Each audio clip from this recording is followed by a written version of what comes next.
Nous sommes allés à la rencontre de deux agriculteurs ayant réalisé des aménagements favorables aux chauves-souris, soit Sylvain Laquaire, de la ferme Sylvain Laquaire à Saint-Casimir dans la région de Portneuf, ainsi que Guy Genet, de la ferme Genet, située à Lévis.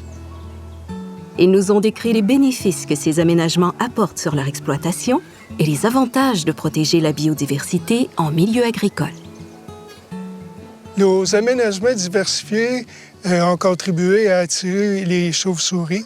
Les chauves-souris aiment ça durant l'été, se promener dans les boisés, le long des cours d'eau également.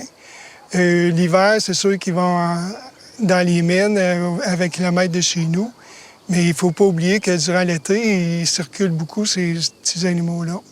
Puis on pense qu'on les a aidés en aménagement des bandes riveraines, des corridors phoniques. Chez nous, le goût des aménagements, pour beaucoup, c'est ma relève, mais ma fille Laura et son conjoint sont passés par l'école Saint-Hyacinthe. Moi, j'ai appris sur le tas, mais eux autres, ils sortent de l'école, puis c'est étonnant tout ce qu'ils ont appris là.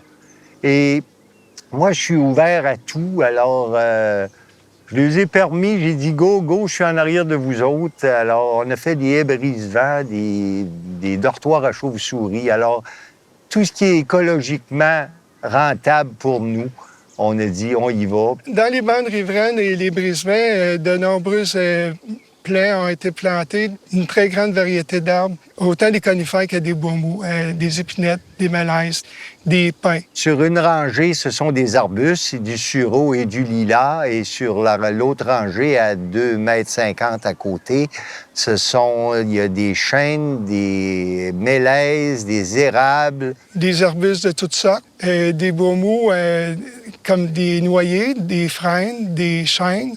Vraiment une diversité qui va attirer toutes sortes d'animaux. Vous savez, une chauve-souris, là, ça pèse entre 100 et 110 grammes. Et dans une nuit, ça mange entre 100 et 110 grammes de bébites. C'est 6000 mouches. Alors, on a ajouté à nos installations 2 dortoirs pour les chauves-souris. Puis, l'étang derrière moi, c'est là qu'on les remarque le plus parce qu'ils viennent se prendre une grande gorgée d'eau. Les chauves-souris jouent un rôle important dans le contrôle des ravageurs en milieu agricole. Elles ingèrent chaque nuit l'équivalent de leur propre poids d'insectes, dont certains sont reconnus comme des ravageurs de culture. Comme principal aménagement, on a bien sûr les bandes riveraines. On a eu des brisements mis en place. On a fait des seuils pour oxygéner l'eau dans la rivière.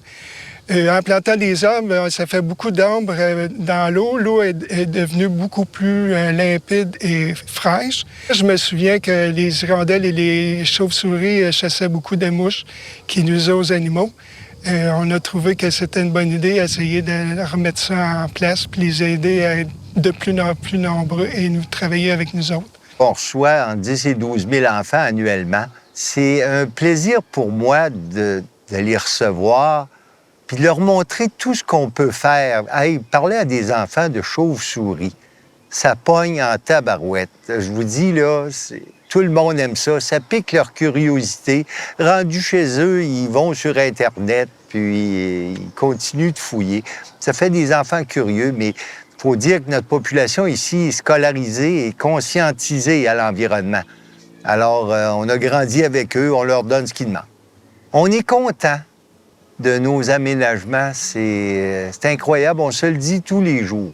On voit que ça a du résultat parce que notre population ne veut pas de pesticides, on n'en met pas. Puis alors, la population est contente, puis nous autres aussi. En résumé, la présence de chauves-souris est favorisée par des habitats hétérogènes, comprenant des milieux boisés, des friches, des clairières, des haies brise-vent, des bandes riveraines d'arbres et d'arbustes, des espaces boisés connectés entre eux, des plans d'eau et des milieux humides et des dortoirs à chauves-souris. Pour favoriser la biodiversité en milieu agricole, nous vous invitons à visionner les 3 autres capsules réalisées par le CERFO portant sur les pollinisateurs, les amphibiens et les reptiles, ainsi que les oiseaux champêtres. Des fiches techniques sont aussi disponibles sur ces 4 sujets.